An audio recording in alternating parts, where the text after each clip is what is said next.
How's everybody doing? Welcome back to Nifty Dimensions. I am Rizzo, your host as usual. Today we have with us an exquisite guest that I'm really excited about. The host of the Innerverse podcast and his new show, Vibrant. He just started, I saw not too long ago, a master of frequency and energy. Welcome to the show, Chance Garton. All right. What's up? I'm a master now. Dude.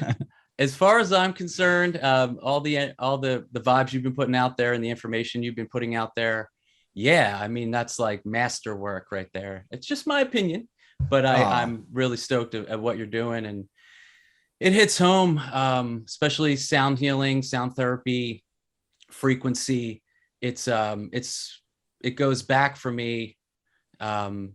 All the way. It's how I met Freeman. I was using tuning forks about 12 years ago. I'd started getting into it 12, 13 years ago, and through the solfeggio frequencies and understanding, or trying to understand how all that works and doing experimentations with chakra work.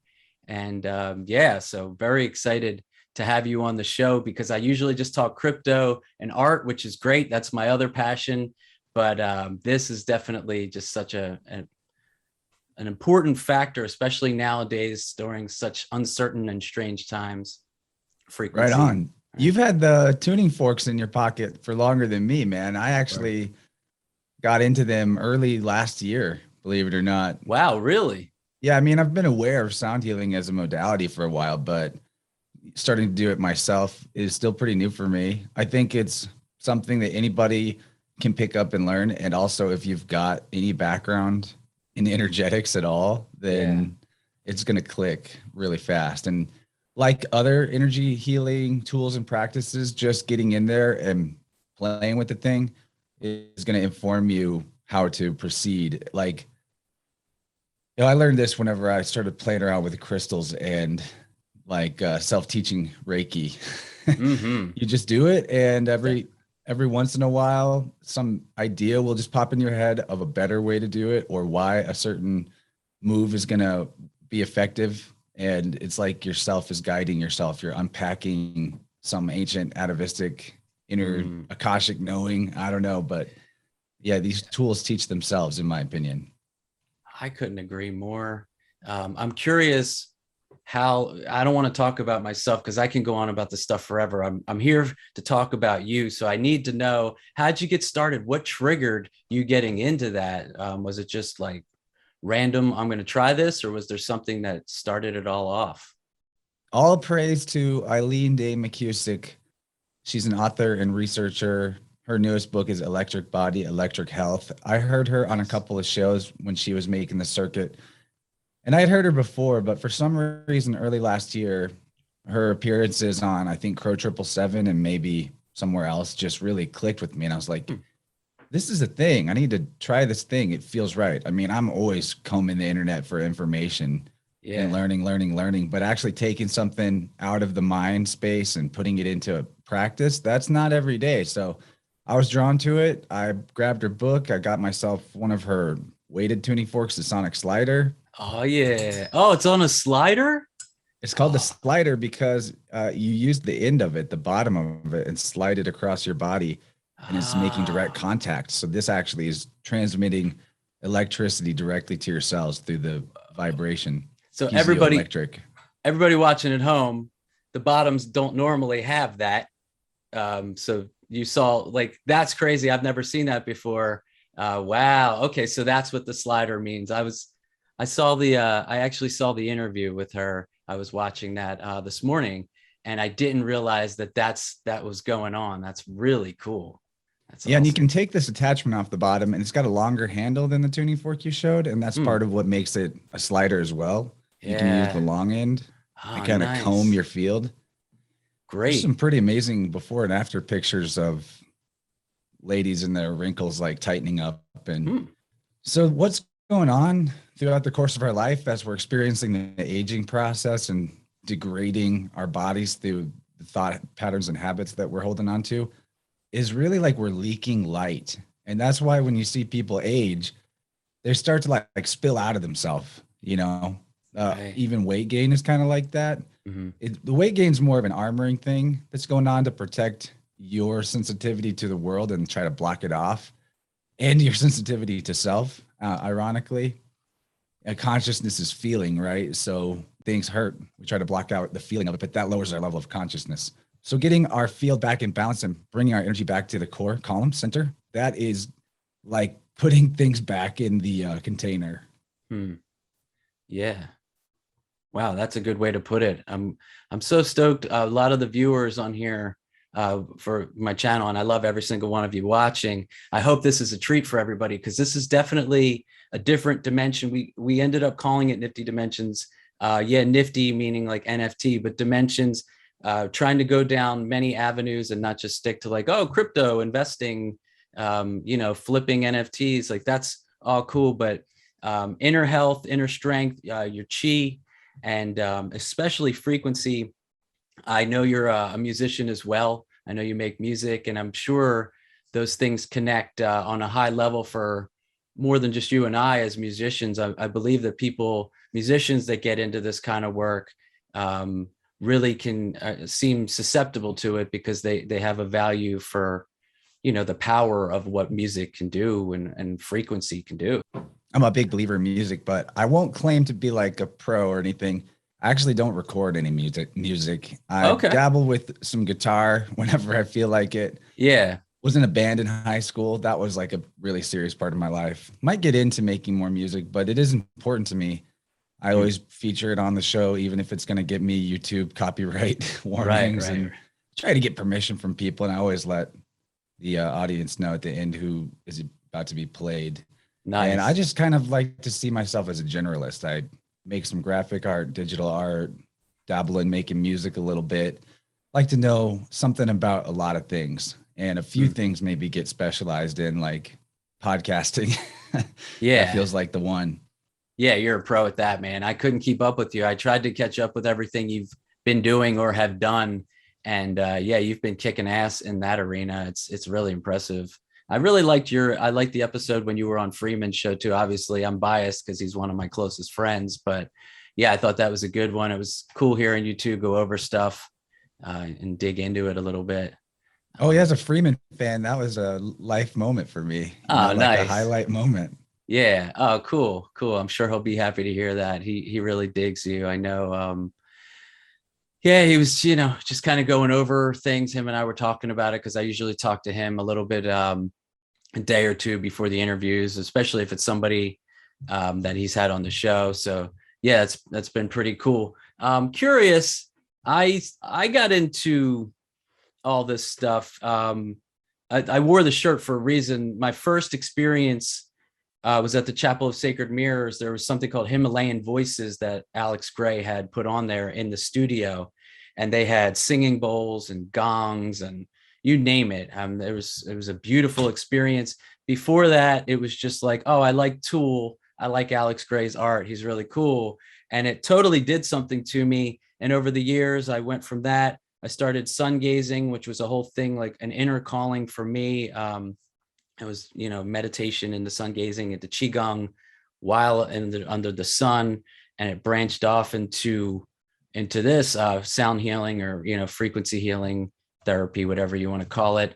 Have you gotten into any stuff like that? Have you dove into any of those realms? Yeah, for sure. There's quite a few there to talk about.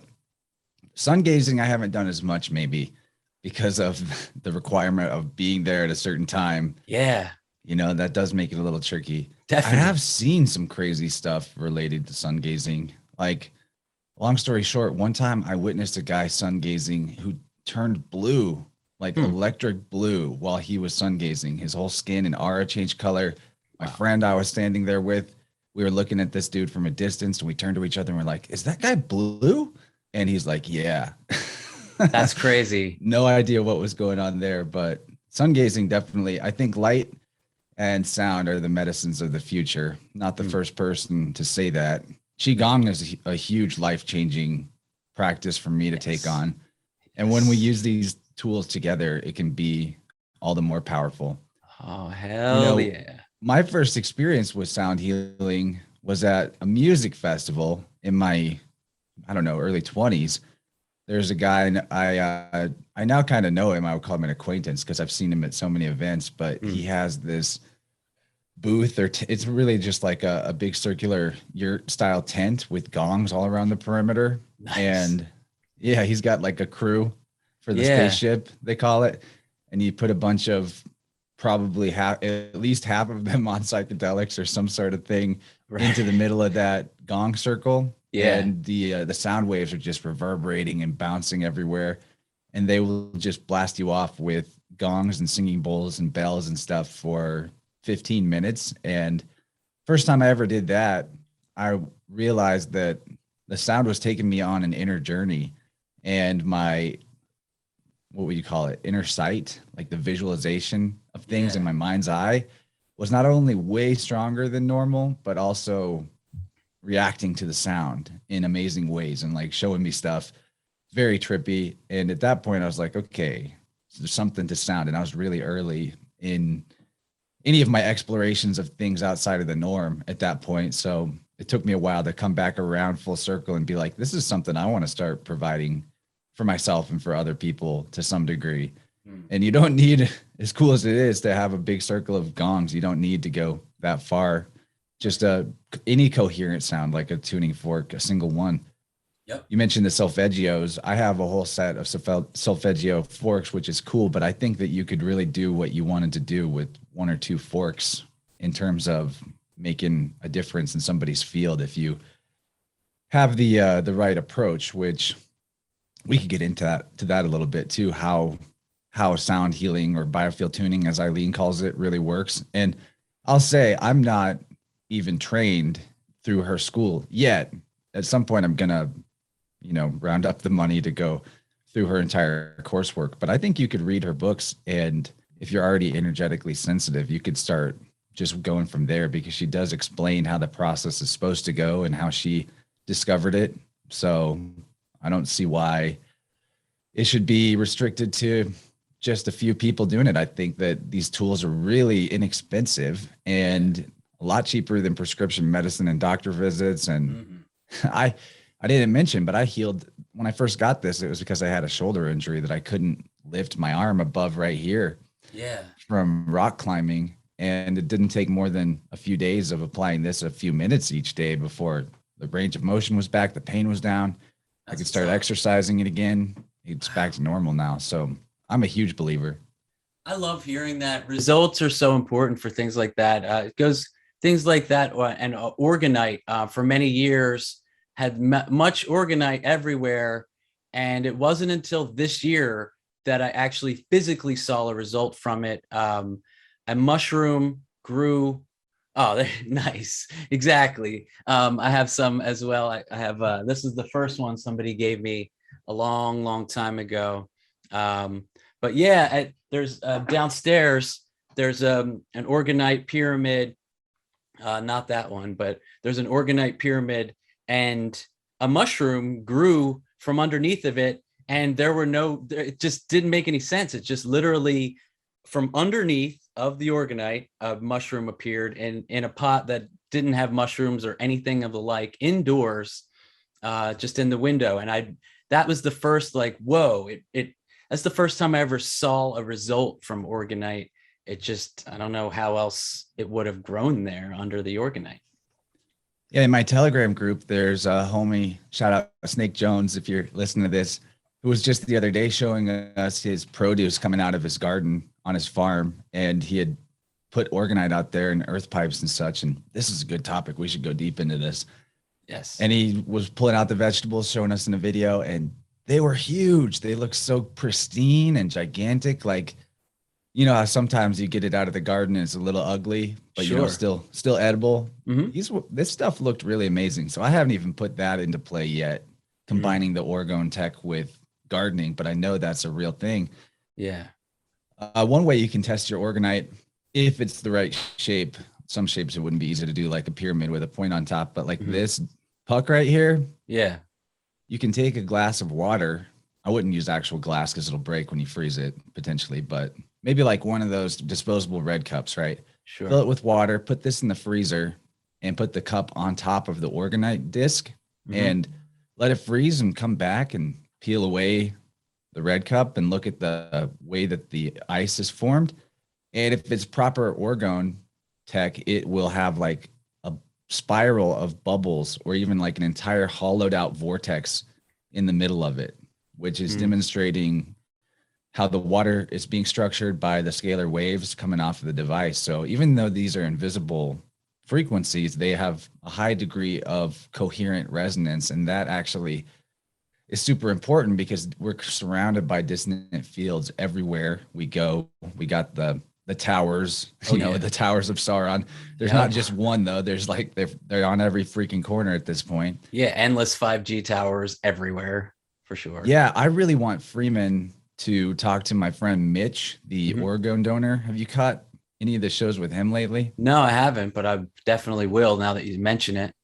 Dude is out there in Arizona and he's got a project called Earth Pipes Across Arizona, where he and people that he's been building pipes for and sending them to have literally planted thousands of orgone devices at 5G towers and NORAD radar towers and the big like Epcot Center white weird ball towers, which are said to be like weather Doppler radar or something, but I think they're way more related to the HARP situation. And anyway, you may not be aware out there, but Arizona has had the biggest monsoon season on record going back at least to the 1800s this year, coinciding with dissonant frequency field of the deadly orgone radiation put off by the towers.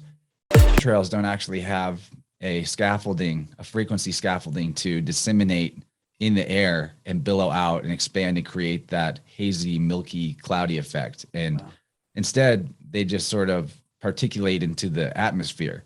Because you'd think, like, how come they can spray this out of a plane in the huge giant sky and it stays in shape? Why is it then forming into a shape and a pattern that does exactly what, they want it to do, which is block out the sun? And it's, you'd think that those particles would just expand in the air and eventually be in such a low part per million that they were meaningless. But that's what happens when you break the frequency, whenever you bring it into coherence, because dissonant frequency patterns, this is like a law of nature.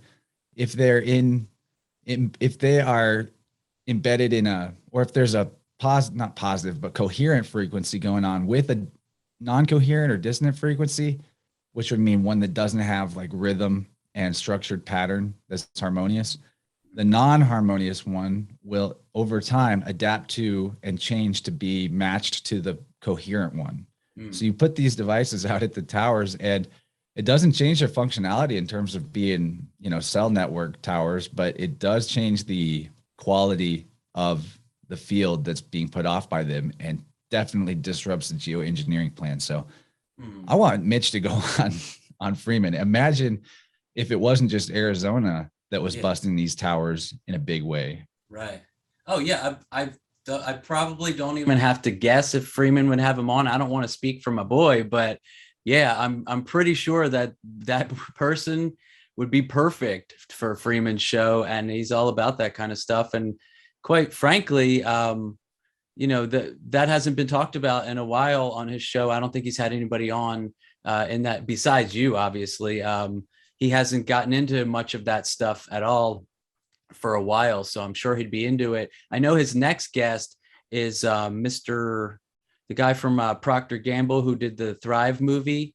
I can't think of his name, but I know he has him on next. Foster. Thank you, Foster Gamble, right?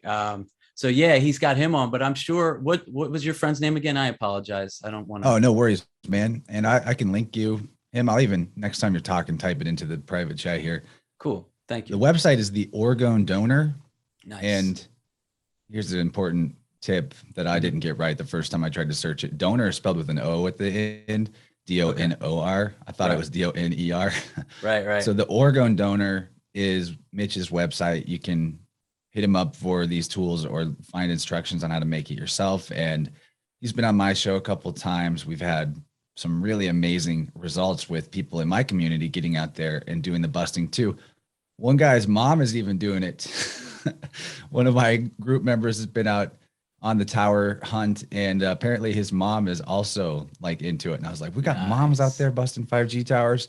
What I like about it is it's solutions oriented. It's getting you out there in the world doing something physically with your hands. You're putting your intention into this frequency fence that otherwise the only intention behind it is mass oppression and control, you know. So Yeah. it's good to be able to actually do something. I think it's impossible to even detect. Like, you'd have to go out there, I guess, with metal detectors to find the little earth pipes. It is sort of the way of fighting the war without having to give up your principles of peace and love and pacifism, you know? Yeah. Well, then I might as well do a little shout out to the people that got me into it back in the day. My boy Jay Parker out of Philly, back in the first Free Your Mind conference, and my friend Ray Ray, she was making pieces. I believe she still does. And shout out to Bob Prester, one of my closest friends, who's coming to visit next week with his wife Sylvia, very close friends of mine, all of which believe in Orgonite and have been putting it in their gardens and everywhere else, all over their towns, everywhere for a long, long time. And I won't lie, like for a while, I'm one of those, it's like, you can't tell me shit unless I look into it for myself. And I needed to see results. And I mean, I'm 42 years old. I finally just saw a result, you know, after like a decade plus of wondering, like, I have this stuff all over the place. Is it doing anything? And I think it does. And Sometimes it's not made correctly. Mm, There I are believe some that. guidelines with that. The right kind of quartz crystals with terminated points and the proper layering, like 50% metal is really important. Mm, So I'm not an expert on making it. I've actually never made it myself. I just receive it from people and then go do what I need to do with it. But yeah. there is some, I've actually been into places with like a bunch of not great orgone, and sometimes Mm, like one time I walked into like a booth on Shakedown Street at a festival, and it was all Orgonite, but most of it was molded in like Darth Vader helmets and oh, weird. Millennium Falcon and like weird memorabilia shapes and sizes. And I don't know, but I think that has some impact on the vibe of it, because we learn from other alternative sciences, I should say, not really alternative, more like natural and native, Right. that shape is also a big factor in the type of energy that a device or an object puts off, a huge factor. Definitely. Okay. That's good to know. That makes sense. That's something Jay was quite a stickler. When he was making his pieces, I would hang with him for hours, and he said very similar things. It seemed like it was really important. I had helped him make some, and I still have some of those pieces as well. And it's interesting. And I remember some pieces he could tell which ones were properly done and which ones weren't. And Jay that's all. Parker's awesome. I'd He's love a to meet legend, that right? guy. Yeah, he's a Oh, legend. cool. That's what I was thinking. Hell yeah, he is a legend. He's a great dude too. I haven't spoken to him in a little bit because I'm not in Philly anymore. I'm in the South now. But yeah, I'll hit him up. I'll hit him up and see what he's up to. Maybe I know he's done interviews many times, so I'm sure he'd be into it. I do want to touch on something, and I hope you're cool with this. I would love to go over, and this hits close to home for me as well. Like I said, maybe there were a couple selfish reasons I had you on the show, because my chi and my energy was it was thrown off when my mom passed, and I had to try to help her get through cancer, and it really brought me to a darker place. I even made an album called Darker, which was me just like kind of filtering through things. But I'm curious on your thoughts on frequency and chi energy, Qigong meditation, and its connection to recovery for drugs and addiction in any way. I know you've spoken on addiction a little bit here and there on some of the stuff I've watched on your show, but I'm curious if any thoughts you could tell the listeners at home, how you think these things coincide. Because reason I'm asking is, without these tuning forks and without Qigong, I wouldn't have made it through the levels of depression and darkness that I faced after that. And I don't look at this as, just a mere coincidence that you're on the show. I look at this as, like I said, slightly selfish reasons where I'm realigning my energy, and it's a fight to come back in every aspect. And I'm curious, what you think about all that stuff. Man, yeah, that's some deep places we could go here. I think the real problem with how these type of feelings are addressed in the culture is that they're repressed. They're not addressed, Mm. It's actually sometimes, we want things to be love and light. Maybe somebody comes to us and tells us why their life is hard right now or why they're so sad. And we're over here vibing and we think, yo, I don't even want to hear this. Like, why don't you just choose to be happy? Right, But the right. fact is, those are all valid emotions, and life has seasons like anything else. It's part of the natural cycle. And we wind up there on our spiral path over and over again at different points. And sometimes it's totally legitimate and valid.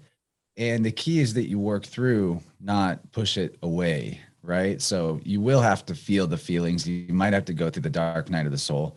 Mm. And the energy practices are just about keeping flow established in your field, your bioelectricity for the entire duration. And that will speed up the process because what people are doing when they repress is they're taking this feeling or this version of themselves that they can't accept or whatever the case may be, and they're shoving it off to the side on the left or the right usually. Yeah. And it's just hanging out in the field. And this is where your demons actually are born, in my opinion. None of this is like empirically provable, but I think the entire concept of how alter personalities and entities and various things of this nature, it often comes in, not that nothing external exists, but it often comes in through our own compartmentalization of our energy, which is also part of our consciousness. So we've pushed away this feeling or this experience. We've blocked it off from thinking about. And then as time goes on, that blocks it out from even remembering, but it's still in there like a program. And on the psychic plane, these compartmentalized packets of frozen light are actually, they become aware, or they are immediately aware. And it's like you've made a clone of yourself that lives in a dimension where every day it's the same day and it's the day that the worst thing ever happened to you. And so there's a part of you that exists now that is inside you that is just stuck on repeat on the exact thing that you refuse to integrate or face. Yeah. But the question is, like, how do we then go dig these out to integrate and face them when we've done such a good job hiding them from ourselves? And the reason we're even hiding them is because there's an entirely other part of self that's job is strictly to protect us from stuff that it thinks we're not ready to handle yet.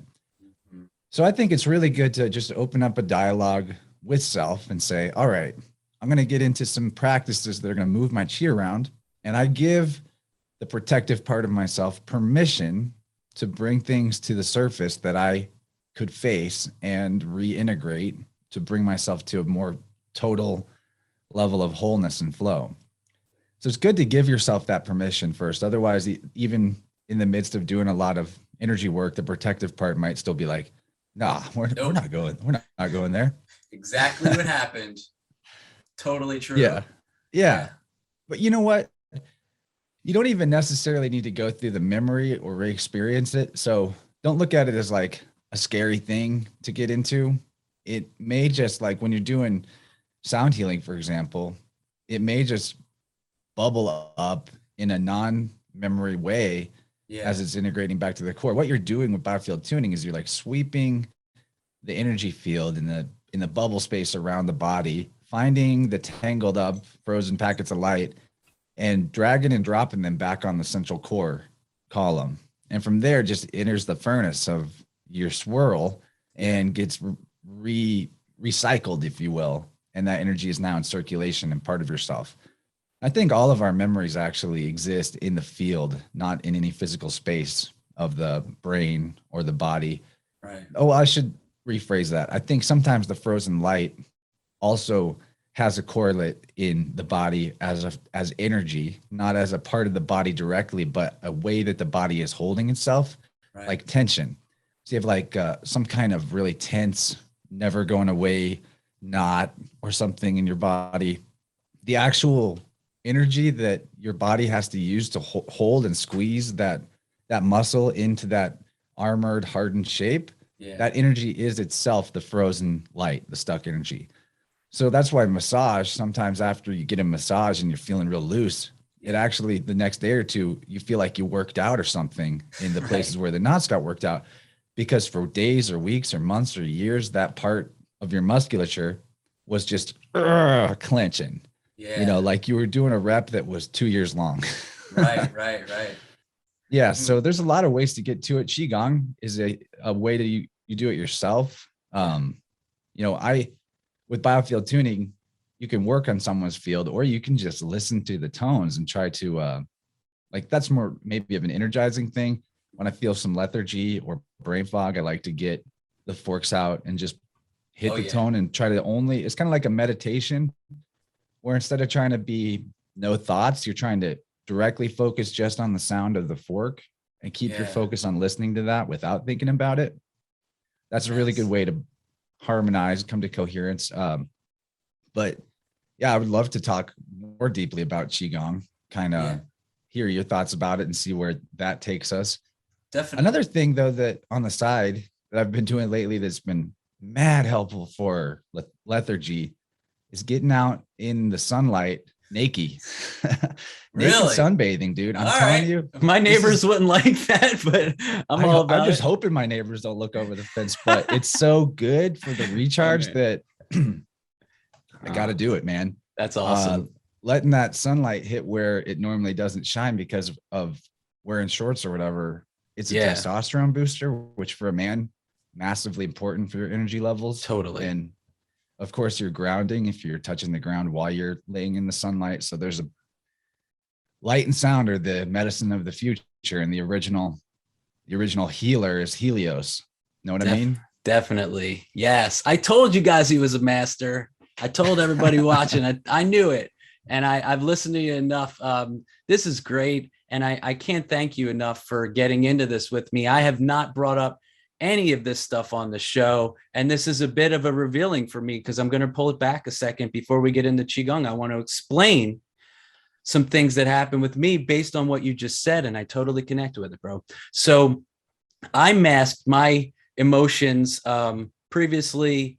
I had my addictions, I got through them, but then even post addiction, I kept taking something called kratom, which I'm sure you're aware of. Most people know what it is. It depends on how you pronounce it, but I was deadening all the emotions I needed to face in order to move forward and get it back into Qigong and meditation and sun gazing and everything that was replenishing for me as this battery that I am. I kept blocking it with kratom, and it wasn't until, I knew inside, like, all right, the only way to get through this is like, because kratom, whatever, it's good when you need to get through an addiction. It can be an herbal supplement that acts as an antidepressant, and I'm not against it. I'm actually still for it for people who need to get through recovery from alcohol all the way to fentanyl, and everything in between. I think it can really help, but I masked my emotions and the sadness with the kratom.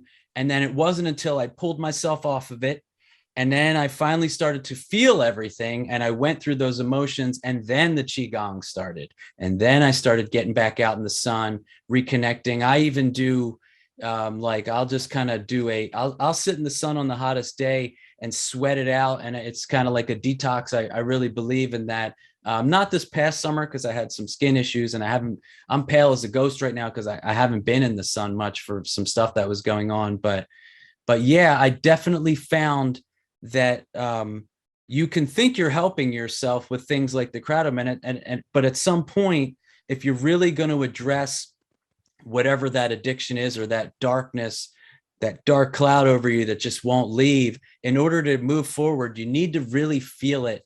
And that was that's a thing that was my taking off point.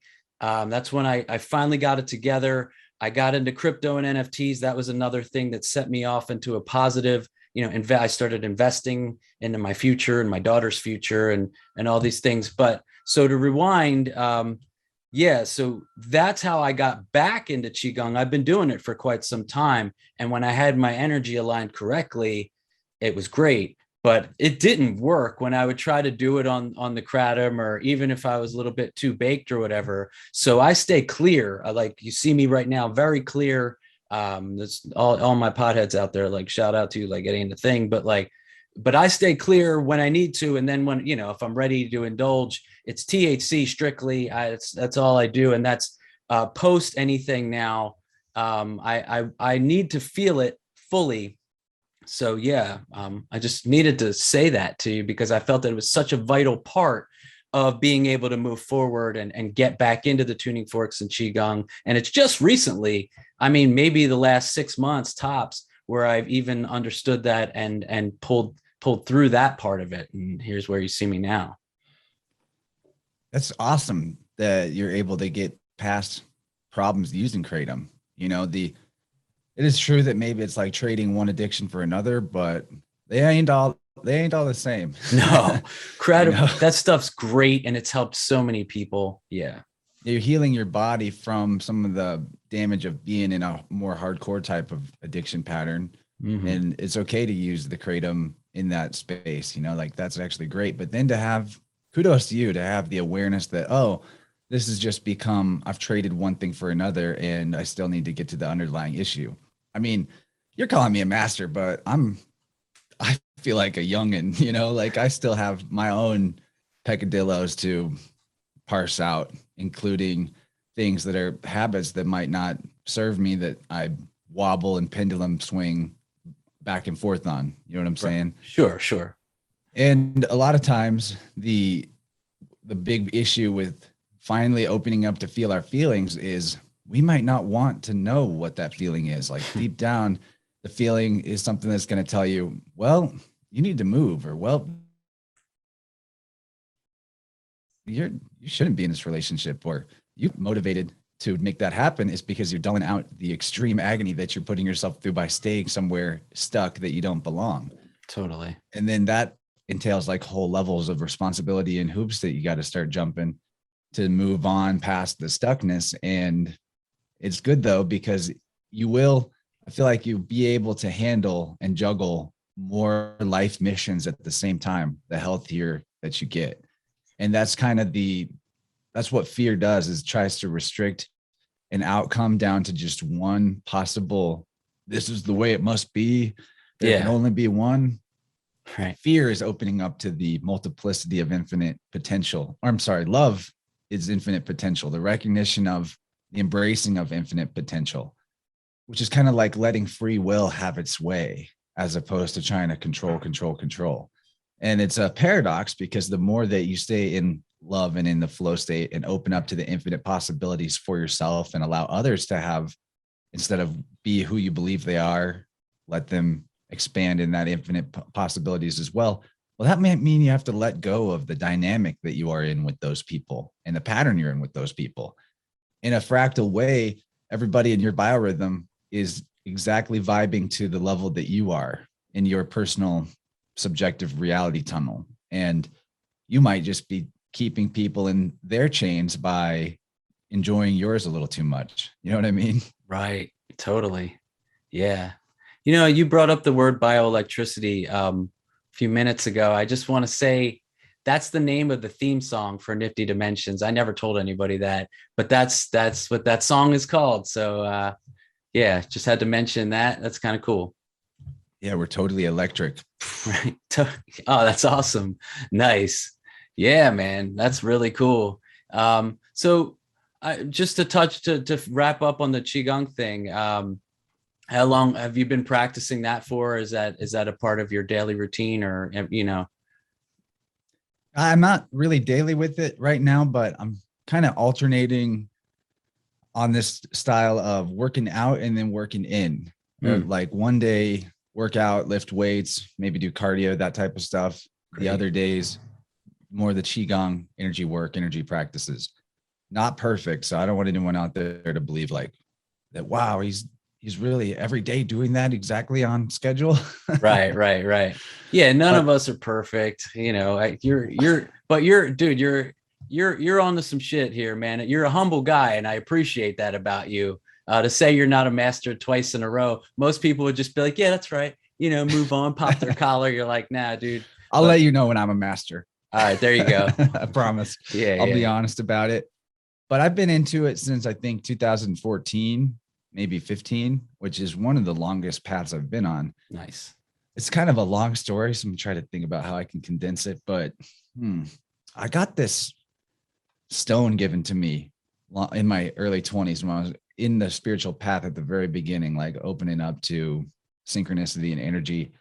And long story short, after a sweat lodge and like some crazy native elder juju, I wound up with an actual like entity, a positive helper entity inhabiting this pocket stone that I had.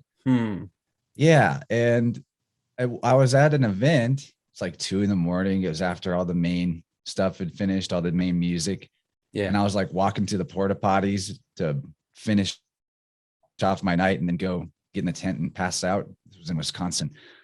And I was passing by dozens and dozens of people, nobody I knew, strangers. And all of a sudden, this girl walks by and something just jumps in my head. Give her the stone. No way. Like, what? I love this stone. Why would I just walk up to this stranger and hand her this? Yeah. So I did it. I gave her this stone. I was like, look, I kind of explained to her the long backstory behind it. And I was like, for some reason, it wants to go to you. And she's like, whoa, that's crazy. I feel like I need to give you something in return. But all that is coming to mind is that, have you heard of Qi Gong? I was like, no. And she's like, you should look into Qi Gong. And I was like, all right, I guess that's the trade. Yeah. And then I did. I found a website that was teaching a pretty awesome set of movements that worked for the meridian system and the macrocosmic, microcosmic connection of our egg, our field. And from there it was on. Like, that actually was the pathway that unlocked my sensitivity to energy and flow way beyond what I was at before, which was practically non-existent. So yeah, a magical pocket rock with a helpful, nifty spirit in it guided me to Qigong. So there's that. Classic. Man, me and you got some things in common. I am notorious for being at festivals, especially when I used to play them with my old band. I would bring crystals and stones that I would charge. I have a charger. Here, I'll show you. Hold on. Yeah. Sorry. Yeah. I was that guy that just carried around like selenite wands and stuff and was looking for people having a bad trip and would bounce them out and bring them back. Like, dude, yes.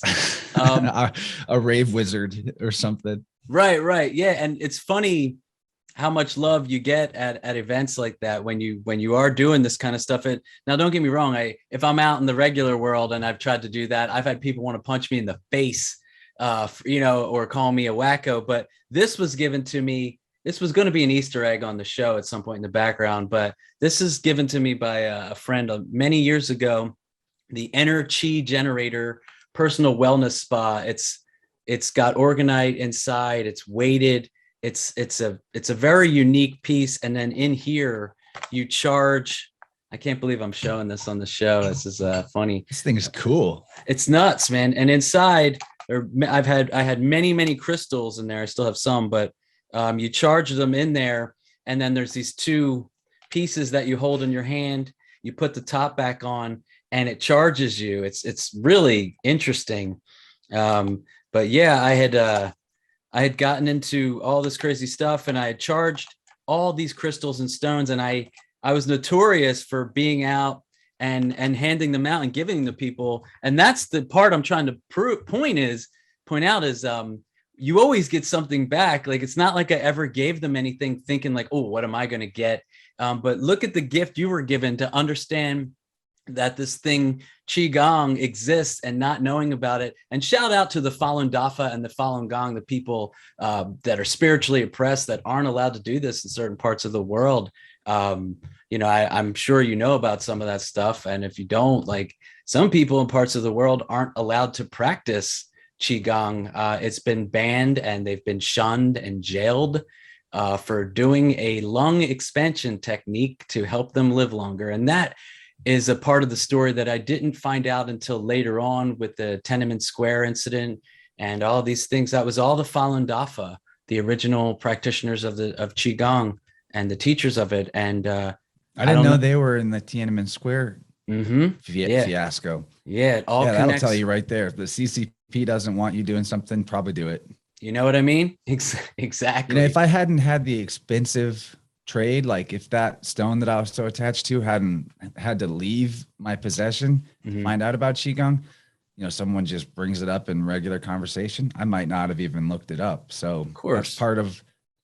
that's part of why you, if you're going to work with an energy healer that's a professional or whatever, don't hesitate if you feel drawn to them to maybe spend the money that they are requesting for the exchange. Because what do you really, when things are free, how much do you really value it?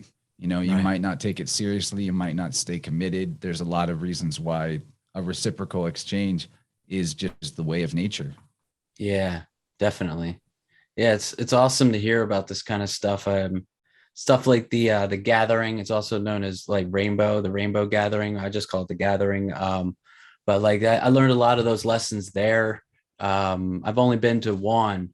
I went with my friend Bob and Freeman actually. And there was that vibe is there throughout. It's like you can't spend money there. It's all about like this reciprocation thing, and it's really cool. And I had learned a lot being there for a few days or a week or whatever it was. But I And really what's value tricky, that. the importance of that is that it's not about keeping score, Right. because how we value things in our monetary culture is completely freaking imaginary. Like all nature is priceless. It has infinite value or no value, same Yeah. thing.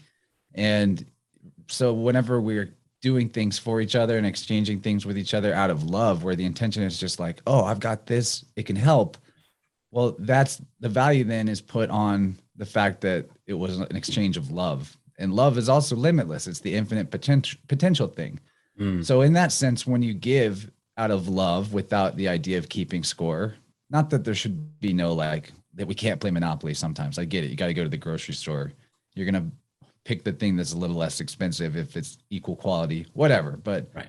give something out of love, what you receive on a monetary level might be completely skewed and not equivalent. Like, how do you value like a small rock with the subjective experience of Mm. me having thinking that there's a spirit attached to it that's helpful versus information or an idea being exchanged? Like, where's the math, you know? But Right. to both of us, it was a huge, significant experience. I talked to that girl on Facebook a few years later, and she's like, "Yeah, Oh, that was wild." I think we're still Facebook friends. I don't know, but yeah, you just that's the key. Is that this is true for relationships too. This is relationship advice for you guys out there. If you're a hardcore nurturer and you want to provide for somebody that you care about, but in the back of your mind, you're like, "I gave them this, and then I did that, and they only gave me this, or they only did that, or they didn't do shit." Well, that type of keeping score is going to lead to resentment, guaranteed. And what would be healthier would just be to give whenever your boundaries are still secure by doing so, and not think about what you get in return. And if you continue feeling resentment even when you're trying really hard not to overgive, then maybe that's a clue that the boundary needs to be stronger. But at the end of the day, the more that we play Monopoly with people that we claim to love, the more we're going to get pissed when grandma has the whole board and we just want to throw it. yeah, it's a really good way to put it. I couldn't agree more.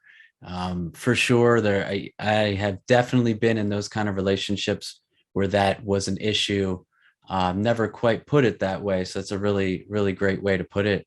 But yeah, I mean, I think that's a really good point. Is if when you're putting the love out there, are if you're doing it for the right reasons, you shouldn't be expecting anything back. And if you do, it's kind of like bonus, or at least I shouldn't say you shouldn't, but I personally don't.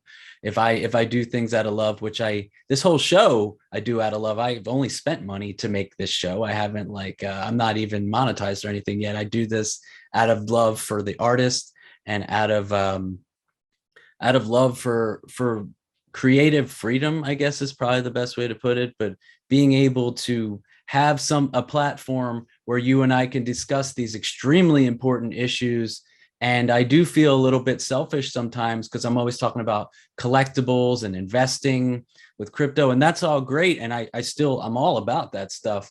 A financial freedom, is great for me and my kid. Like I want that, but there's so much more that I would like to discuss. And this episode has given me the freedom to do that on the show. And I feel like I'm getting some love back, because this is something that I feel is so important, that I'm stoked that any of the viewers at home that are normally hearing about some new crypto project or play to earn NFT game or whatever, like I love that stuff, but I'm glad that I get to share another dynamic and such a vital part of my life that literally, I mean, when I say saved my life, I literally mean that. So yeah, it's great to talk about this stuff with you. I can't thank you enough. Yeah, man, word.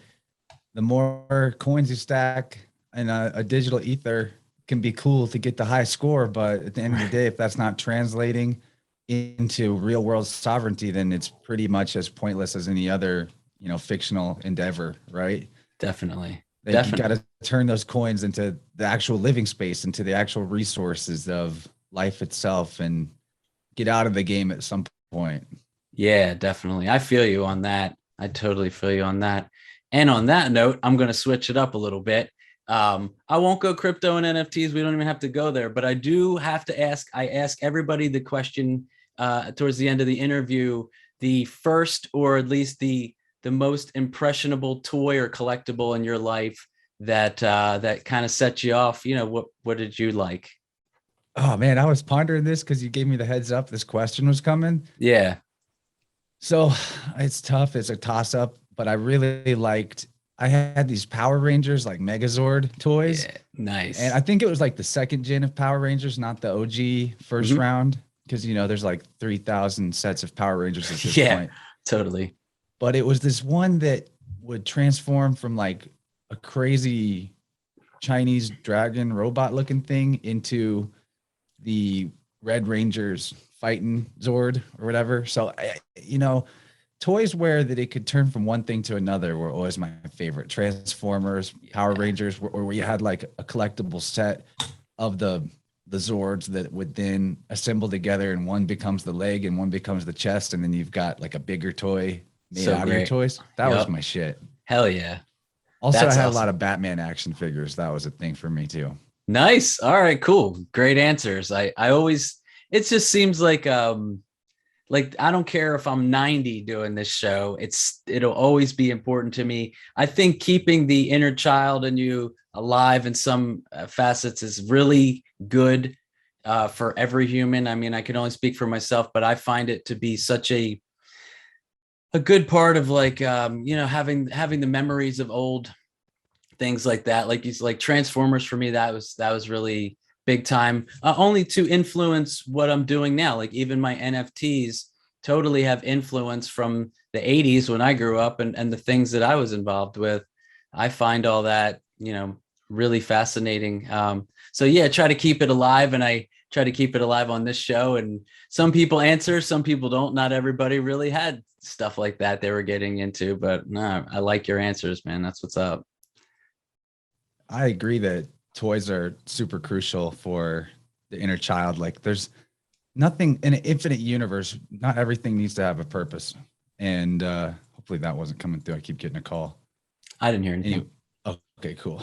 I had to close Telegram. Anyway, yeah, the inner child, like part of restoring the connection to the inner child is just that sense of wonder, and when things are nifty or neato, excitement. Like there's really, at the end of the day, the more things that you can insert into your life that you genuinely care about, even if it's for no like point or purpose, that's kind of, again, opening up to the possibility of infinity and love. Because like if the world was really totally in harmony, would anything have a point anymore? Wouldn't everything just be an expression of self for the sake of expressing it, because it was a safe and harmonious place for that expression to come out? And right now we're just like, so as a species, locked into the fear-based mind control and trauma-based mind control that for most people, even the inner child is so far gone that like the childish things must be put away. And I'm not saying that there's no, we got work to do. There's some balancing to be done. Balance is a never ending journey. But at the end of the day, when you're sitting there in balance, like now you get to do whatever you want. And funning is where the work should be. Like you shouldn't be, if you're on the right track, then what you're doing should have some component of fun to it anyway, and not just be totally one-sided on like working, stacking coins or whatever the case may be. And that's kind of a cool thing about the NFT realm, is that, it's getting into the funning part of cryptocurrency. So I do like that and appreciate that. Same. I wouldn't have gotten into crypto if it wasn't for NFTs. I wanted to make NFTs, and I'm like, okay, I guess I have to.